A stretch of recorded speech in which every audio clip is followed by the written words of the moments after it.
Health is wealth دوستوں، کچھ health کے ٹرپس آپ کے سامنے ناچیز لے کے آیا ہے اور اس کی اہمیت کے بارے میں کچھ بتانا چاہتا ہے۔ آپ مجھ سے زیادہ جانکار ہو، لیکن ایک اویئرنیس پیدا کرنا، ایک یاد دلانا، یوں سمجھو چھوٹے بھائی کی طرف سے مشورہ۔ ہیلتھ از ویلتھ، تندرستی ہزار نعمت ہے، ہزار نعمت ہے۔ یعنی اللہ تعالیٰ کی سب سے بڑی نعمتوں میں اگر دیکھا جائے تو تندرستی اور جوانی ہے۔ بڑھاپا آتا ہے تب جوانی کا احساس پیدا ہوتا ہے، اور جب بیماری آتی ہے تب صحت کا احساس پیدا ہوتا ہے۔ جائیے آپ ہاسپٹلوں میں دیکھیے، کسی کا ہاتھ نہیں ہے، کسی کے آئی نہیں ہے، کسی کے ہارٹ ڈیزیز ہے، کوئی کڈنی ڈیزیز ہے، کس کا ہیپیٹائٹس سی وائرس ہے، کسی کے ڈائبٹیز ہے، کس طریقے کے مہلک امراض کے اندر انسان مبتلا پاتے ہو، تب جا کر انسان کو صحت کا خیال آتا ہے کہ اللہ کی کتنی بڑی نعمت ہے صحت، میں تندرست ہوں، میں صحت مند ہوں، یہ اللہ کی کتنی بڑی دولت ہے۔ ٹھیک ہے، آپ نے دولتیں بہت اکٹھی کر رکھی ہے، ثروت ہے آپ کے پاس، دولت ہے، پراپرٹی ہے، پراپرٹی کا بڑا امپیریلزم آپ نے کھڑا کر رکھا ہے، لیکن آپ چارپائی سے اٹھ نہیں سکتے، آپ بیمار ہیں، تو آپ کی دولت کیا کام کی؟ ساری دولتیں بھی یوز کر کے، صرف کر کے آپ اپنی صحت کو پراپت نہیں کر سکتے، تندرستی کو حاصل نہیں کر سکتے، تو پھر یہ دولت کائے کی، کس کام کی؟ دنیا کھائے گی۔ تو دوستو، پہلے انسان کنجوسی کرتا ہے، ناشتے کے اوپر زندگی گزارنے کی کوشش کرتا ہے، صرف بریک فاسٹ کر لیا، کچوری کھا لی، پاپڑ کھا لیا، یا ادھر ادھر کوئی تلی ہوئی چیز بھجیا وغیرہ کھا لیا، وقت پاس کرتا ہے، کنجوسی کرتا ہے، اور کھانے کے اوپر خرچ نہیں کرتا ہے۔ اور جب بیماری لگ جاتی ہے، اور مہلک قسم کی بہت بڑی بیماری لگ جاتی ہے، تب ساری دولت جو اس نے اکٹھی کر رکھی تھی، ایک ایک پیسہ جوڑ رکھا تھا، وہ ساری دولت واپس پھر صحت کے اوپر لگانے کی کوشش کرتا ہے، پھر بھی وہ ویسا نہیں رہتا جو پہلے تھا۔ تو یہ انسان کی بے وقوفی کہلاتی ہے۔ کبھی کبھی انسان، نوجوان ہمارے ہینڈ پریکٹس کر کے، مستنی کر کے اپنی صحت کو برباد کر دیتے ہیں، پھر پچھتاتے رہتے ہیں تب پڑا آتا جب۔ تو دوستو، یہ اس طریقے کی حرکتیں نہیں ہونی چاہیے۔ اپنے جن کے یہاں سیکسولوجی زیادہ تصورات پائے جاتے ہیں، 24 گھنٹہ اس کے بارے میں سوچتا رہتا ہے، تو اس کی ہیلتھ گر جاتی ہے، 100% گر جاتی ہے۔ سندھی شاعر نے کہا نا کہ عشق ہوندو جنی جے بدن ماں کری نہ تھیندا تھلا، یعنی کبھی وہ صحت مند نہیں رہیں گے، کبھی وہ بھاری بھرکم نہیں بنیں گے، کبھی وہ اسٹرانگ باڈی نہیں بنیں گے، جن کے دلوں کے اندر عشق پایا جاتا ہے۔ تو دوستو، یہ فالتو قسم کی جو تصورات ہیں، تھاؤٹ ہے، سوچنے کی آئیڈیالوجی ہے، اس کو چھوڑ دو، غلط عادتوں کو چھوڑ دو، خدا کے خوف کو پالو کہ ہمیں مرنا ہے اور اللہ کے گھر جانا ہے۔ جو انسان ہارڈ ورک کرتا رہتا ہے، مشکل کام کرتا رہتا ہے، پسینہ بہاتا ہے، وہ ہمیشہ تندرست رہتا ہے، نہ تو شوگر اس کے نزدیک آتی ہے، نہ کڈنی فیل ہوتی ہے، نہ ہارٹ ڈیزیز ہوتا ہے، نہ اس کی بی پی بڑھتی ہے، کیونکہ وہ ہارڈ ورک کرتا ہے، اس کے کھانا ہضم ہو جاتا ہے، مزید اس کو کھانے کی ضرورت پڑتی ہے، اس کی خوراک بڑھ جاتی ہے۔ جب خوراک بڑھے گی تو اس کا خون بھی بڑھے گا، خون بڑھے گا تو ظاہر بات ہے اس کا سواستھ بھی بنے گا۔ تو ہارڈ ورک کرنے کی کوشش کریں۔ اگر آپ سے ہارڈ ورک نہیں ہو رہا تو کم سے کم صبح پیدل چلنے کی کوشش کریں، کچھ عادت ڈالیں۔ آج کل تو ہر انسان رنڈی رنڈوے کے پاس سادن ہو گیا، سادن سے نیچے پیر ہی نہیں رکھتے، کہاں سے ہیلتھ بنے گی؟ پیٹ نکل جاتا ہے، سانس پھول جاتا ہے، بی پی ہائی اور لو ہوتی رہتی ہے، جھپکے مارتی رہتی ہے، اور کڈنیوں میں درد ہو جاتا ہے۔ تو دوستو، یہ صحت کیوں بگڑتی ہے؟ کیونکہ آپ نے کوئی مشکل ترین کام نہیں کرتے، ہارڈ ورک نہیں کرتے، تب جا کر ہماری صحتیں گر جاتی ہے، بھوک کم لگتی ہے، کئی بھوک بڑھانے کی دوائی لیتے ہیں، کئی نیند کی بھی دوائی لیتے ہیں، اور کبھی تو اب پتہ نہیں کیا ہے، کس کس کی چیزیں کی دوائیاں نکل گئی ہے، میڈیسن نکل گئی ہے۔ تو میڈیسن کا دور چل پڑا۔ آج کل 40 سال کا جو بھی آدمی ہے، قریب قریب وہ دوائی کے سارے ہی جیتا ہے، اللہ ماشاء اللہ کوئی بچا ہوگا۔ تو اس کا کارن کیا ہے؟ کیونکہ ہم ہارڈ ورک نہیں کرتے، مشکل کام نہیں کرتے، پیدل نہیں چلتے، ایکسرسائز نہیں کرتے، ویام نہیں کرتے، ورزش نہیں کرتے، یوگا نہیں کرتے، تو اس کی وجہ سے ہماری صحت بالکل بگڑتی جا رہی ہے۔ اب خوراک میں آپ بتاؤ گے کہ مول صاحب کیا خوراک کھائیں، تو خوراک میں سب سے بڑھیا تو ہے دودھ، دہی، گھی، سب سے بڑھیا یہ ہے۔ لیکن یہ تینوں چیزیں آج کل مارکیٹ میں پیور نہیں ملتی، ہاں ملتی ہے لیکن پیور نہیں ملتی ہے، ٹھیک ہے۔ جب آپ نقلی غذا کھاؤ گے تو آپ خود نقلی بن جاؤ گے، ٹھیک ہے، ہاں۔ اور نقلی چیز کی آج کل اہمیت بھی ہے۔ آپ نقلی کیلا لینے جاؤ نا تو 5-10 روپے ملے گا پلاسٹک کا کیلا، اور اصلی کیلا لینے جاؤ نا تو 1 روپے میں ملے گا۔ تو نقلی چیزوں کو دنیا زیادہ مرغوب ہو رہی ہے اس کی طرف، کیونکہ ساری ماحول ہی چائنیز بن چکا ہے، نقلی بن چکا ہے۔ تو یہ ہے دوستو، اب یہ چیزیں تو آپ کو پیور ملے گی نہیں۔ دودھ میں سے سب سے بڑھیا دودھ کس جانور کا رہتا ہے؟ بکری کا دودھ رہتا ہے، آپ کو سب سے ہلکا نظر آتا ہے، لیکن بکری ہر جگہ منہ مارتی رہتی ہے، جیسے چندے والے منہ مارتے رہتے ہیں۔ تو بکری ہر درخت کو کھاتی ہے، تو اس کے اندر وٹامن ہوتا ہے، وٹامن بی، سی، ای سب اس میں پایا جاتا ہے۔ بکری کا دودھ اس لیے تو بیچ میں کتنا مہنگا ہو گیا تھا۔ تو بکری کا دودھ آپ یوز کریں، سب سے بڑھیا ہے۔ اس کے بعد جو ہے آپ بھینس کے دودھ میں تو گیسٹس ہوتا ہے، لیکن دودھ وہ بھی بڑھیا ہے، اور گائے کا دودھ بھی بڑھیا ہے۔ بہرحال پیور دودھ ملے تو صحت کے لیے بہت اچھا ہے۔ شام کو چنے کو بھگو دیں، صبح کچے چنے وہی چبا لیں، اوپر کم سے کم آدھا لیٹر یا لیٹر دودھ پی لیں، تو آپ کی صحت برقرار رہے گی۔ کنجوسی نہ کرو، کچھ اللہ کے راستے میں خرچ کرنا نہ سیکھو تو کم سے کم خود کے اوپر تو خرچ کرنا سیکھو۔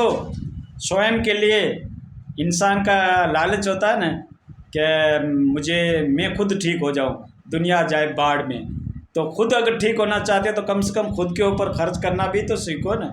اللہ کے راستے میں کہاں خرچ کرتے ہو؟ تو خود کے اوپر خرچ کرو۔ جو اللہ کے راستے میں خرچ نہیں کرتا وہ خود کے اوپر بھی خرچ نہیں کرتا، کیونکہ وہ کنجوس ہوتا ہے، اس کے مال دوسرے لوگ کھائیں گے، ٹھیک ہے نا، ہاں۔ تو پہلے اپنے اوپر خرچ کرنا سیکھو، اللہ کے راستے میں خرچ کرنا سیکھو، تو آپ کی صحت بھی برقرار رہے گی، تندرست بھی رہو گے۔ نہیں تو یہی دولت آپ کو واپس اپنی باڈی پہ واپس لگانی پڑے گی، جو 1-1 روپیہ کنجوسی کے ساتھ آپ جوڑ رہے ہو نا، یہی دولت پھر واپس آپ کو اپنی صحت کے اوپر لگانی پڑے گی۔ کوئی مہلک بیماری ہو گئی تو پھر آپ کی ساری دولتیں ایک ہی جھٹکے میں لٹ جائے گی، ٹھیک ہے نا، جو آپ نے محنت کر کے اکٹھی کر رکھی تھی۔ تو دوستو، دولت سب کچھ نہیں، صحت سب کچھ ہے۔ دماغ اگر آپ کا صحیح کام کر رہا ہے تو آپ ورڈکٹ بھی لیں گے، ججمنٹ لیں گے، فیصلہ لیں گے، پنچ اور پنچایتی کریں گے، یا کسی کا مسئلہ سولو کرو گے۔ تو اگر آپ کا دماغ چلے گا تو دماغ کب چلے گا؟ جب آپ کی صحت ہوگی۔ صحت اگر آپ کی ڈسمس ہے تو آپ کا دماغ بھی ڈسمس ہے۔ دماغ میں تناؤ ہے، ڈپریشن ہے، الجھن ہے، ٹینشن ہے، آپ دوسروں کا تو کیا فیصلہ کرو گے، خود کا فیصلہ نہیں کر پاؤ گے، ٹھیک ہے نا، ہاں۔ تو دماغ کو تندرست رکھیے، ہیلدی رکھیے، سوستھ رکھیے، تاکہ آپ کوئی بھی ورک کرو، کوئی بھی کام کرو، کوئی بھی آپ کا مشغلہ ہو، کوئی بھی آپ کا عمل ہو، کوئی بھی آپ کی ایکٹیویٹی ہو، وہ اچھی طریقے سے آپ اس کو پرفارمنس کر پاؤ گے، ٹھیک ہے نا، ہاں۔ اس کو اچھی طریقے سے مسئلے کو ٹیکل کر پاؤ گے۔ کوئی بھی آپ مزدور ہیں تو مزدوری اچھی طریقے سے کرو گے۔ اگر آپ کی صحت اچھی ہے تو آپ نوکری کر رہے ہیں تو نوکری کے اندر آپ کا جی لگے گا۔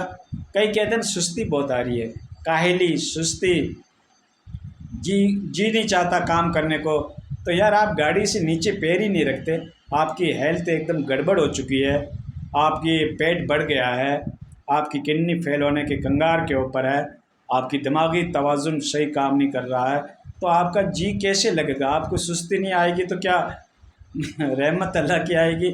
مجھے تو ہنسی آ رہی ہے، ٹھیک ہے نا۔ سستی کو بھگانا ہے تو پیدل چلنے کی کوشش کرو، روزانہ 2 کلومیٹر، کوئی سستی آپ کے نزدیک نہیں آئے گی، کوئی کاہلی نہیں آئے گی، آپ کا ہیلتھ ایک دم ویلتھ، شوگر بھی بھاگ جائے گی۔ ہاں، ڈائبٹیز مہلک امراض ہے جس کا دنیا کے اندر میڈیسن نہیں ہے، شوگر کی دنیا ورلڈ کے اندر میڈیسن نہیں ہے، لیکن اس بندے کا دعویٰ ہے ڈیلی تم 2 کلومیٹر پیدل چلو، ایکسرسائز کرو، کوئی دوائی کی ضرورت نہیں ہے، ٹھیک ہے۔ شوگر بھی آپ کی پتہ نہیں کہاں بھاگ جائے گی۔ تو ہارڈ ورک کرو، ٹھیک ہے، ورزش کرو، ویام کرو، ایکسرسائز کرو، یوگا کرو، ہاں، پریکٹس کرو اپنے پیدل چلنے کی، تو اس کے ذریعے سے آپ کا سواستھ اچھا رہے گا. بھوک بڑھے گی تو آپ خوراک کھاؤ گے تو آپ کا خون بڑھے گا تو آپ کا دماغ کام کرے گا. یہ اسٹیپ بائی اسٹیپ، منزل بائی منزل یہ چیزیں ہیں. ٹھیک ہے. ہاں تو سواستھ کو آپ اچھا رکھنے کی کوشش کریں دوستو، اور غلط خیالات کو دماغ میں نہ پالیں، خاص کر ہمارے نوجوان جس کے یہاں سیکسولوجی کی باتیں پائی جاتی ہے، اس کے ادھر ادھر کی واحد قسم کی چیزیں پائی جاتی ہے، غلط تصویریں، پورن فلم، اس طریقے سے جو چیزیں جو صحت کے لیے مضر ثابت ہوتی ہے اس سے بچنے کی بھرپور کوشش کریں، تب جا کے آپ کا سواستھ اچھا رہے گا. ایکسرسائز ضرور کریں، ورزش کریں، جیسی بھی آپ کو آئے وہ ورزش آپ ضرور کریں تو آپ کا صحت اچھا رہے گا. آپ کا اور صحت اچھی رہے گی تو انشاءاللہ نماز میں بھی اپنا جی لگے گا، اللہ کو یاد کریں گے. ٹھیک ہے نا. نماز انسان کب پڑھتا؟ جب اس کی صحت اچھی ہو یا اس کو لالچ ہو. آپ یہ اناؤنسمنٹ کر دو ایک دن کہ گورنمنٹ کی طرف سے یہ اعلان کیا جاتا ہے کہ جو کل فجر کی نماز باجماعت پڑھے گا اس کو 1,00,000 روپیہ دیا جائے گا. مجھے بتاؤ، کوئی بھی عورت، کوئی بھی بوڑھا، کوئی بھی بچہ کیا رک پاتا ہے؟ سبھی کے سبھی مسجد میں حاضر ہو جائیں گے. یہ اعلان کر دو آپ. 1,00,000 روپے کی خاطر تو آپ نے گرم بستر چھوڑ دیے، سارے کام چھوڑ دیے، ساری مشغولیات چھوڑ دی، اور فجر میں صبح آپ 5 بجے مسجدیں بھرنے لگی. لالچ کس کا؟ 1,00,000 روپیہ آپ کو ملے گا. اور ایک نماز چھوڑنے کے اوپر ایک حقبہ جہنم میں جلنا پڑے گا، وہ کوئی پرواہ نہیں ہے. وہ تو ایسی باتیں ہیں، کہتے رہتے ہیں، ملا مولیوں کی باتیں ہیں. کس نے دیکھی ہے جہنم؟ کس نے دیکھی ہے جنت؟ معاذ اللہ، نبی کو بھی جھوٹا قرار دے رہے ہیں، اللہ کو بھی جھوٹا ثابت کر رہے ہیں کہ کس نے دیکھی، کب دیکھی. حقبے کا پتہ پڑ جائے نا ایک نماز کا تو چیخیں مار کر، چمپل چھوڑ کر تم بھاگو نماز کی طرف. چیخیں مار کر تمہاری چیخیں آسمان کو چھوئے گی اور آپ بھاگیں گے. ایک حقبہ 2,88,00,000 برس کا ایک حقبہ ہوتا ہے. 2,88,00,000 برس اس جہنم میں جلو گے جس کی آگ دنیا کی آگ سے 70 گنا زیادہ ہے. دنیا کی ایک چھوٹی آگ ہوتی ہے موم بتی، اس کے اوپر آپ 5 منٹ ہاتھ دے سکتے ہو؟ ہے کوئی پہلوان، ہے کوئی طاقتور جو 5 منٹ موم بتی کے اوپر ہاتھ رکھ پائے؟ ادنا سے ادنا چھوٹی آگ ہوتی ہے، اس کی لو چھوٹی ہوتی ہے، نہیں دے پاتے. اور ادھر ایک حقبہ جہنم میں جلنا منظور ہے، لیکن نماز نہیں پڑھیں گے. نماز نہیں پڑھیں گے. اللہ کے نبی کہہ رہے ہیں من ترک الصلاۃ متعمدا فقد کفر. اس طریقے کی حدیث ہے کہ جس نے جان بوجھ کے نماز چھوڑی وہ کافر ہو گیا، مذہب سے باہر نکل گیا. ہندوستان کے شناختی کارڈ میں، آئیڈینٹی کارڈ میں آپ مسلمان ہو سکتے ہو، لیکن اللہ کے گھر آپ مسلمان نہیں ہو. ٹھیک ہے نا. ہاں، کڑوے سب ضرور ہیں، لیکن میں اسلامک پوائنٹ آف ریویو سے آپ کو یہ بات بتا رہا ہوں، یہ ورڈ دے رہا ہوں جو کافی مولانا آپ کو نہیں بتائیں گے. آپ نے جان بوجھ کے نماز چھوڑ دی، اسلام سے نکل گئے، آپ کا اسلام میں کوئی مطلب ہی نہیں رہا. ٹھیک ہے نا. ہاں، عمران نام رکھو چاہے اقبال نام رکھو، ٹھیک ہے نا، چاہے جمعرات کا گوشت کھاؤ چاہے ہر دن گوشت کھاتے رہو، لیکن مسلمان نہیں بن سکتے دوستو. موسیٰ بننے میں ٹائم لگتا ہے. ٹھیک ہے دوستو. تو اللہ سے یہ دعا کرو کہ اللہ ہمیں نماز پڑھنے کی بھی توفیق عطا فرمائے. کہتے ہیں مول صاحب کام بہت ہے. ہمارا کام بہت مشکل ہے. تمہارا کام آفس سے بڑا مشکل تو نہیں ہے. آفس کی ڈیوٹی دے رہے ہو، سرکاری ڈیوٹی دے رہے ہو، اور بہت سنویدنشیل معاملے کی ڈیوٹی دے رہے ہو. اس سے بڑا تو تمہارا مشکل کام نہیں ہو سکتا، لیکن اس میں بھی آپ کو نماز کے لیے مہلت دی جا سکتی ہے، آپ کو ریلیکس مل سکتی ہے نماز کی.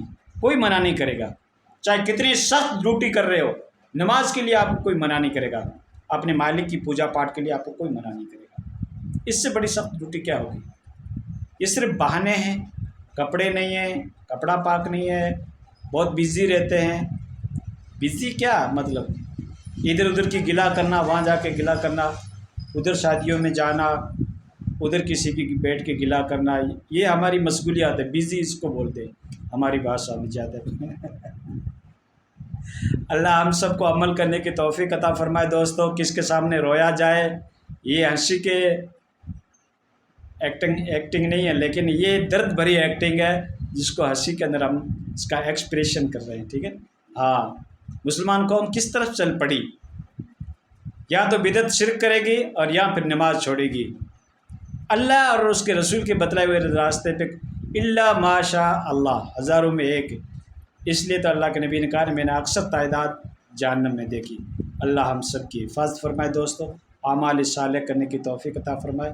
اپنے بھائیوں کو صحیح بات بتاتے رہو جتنی آپ کو یاد ہے۔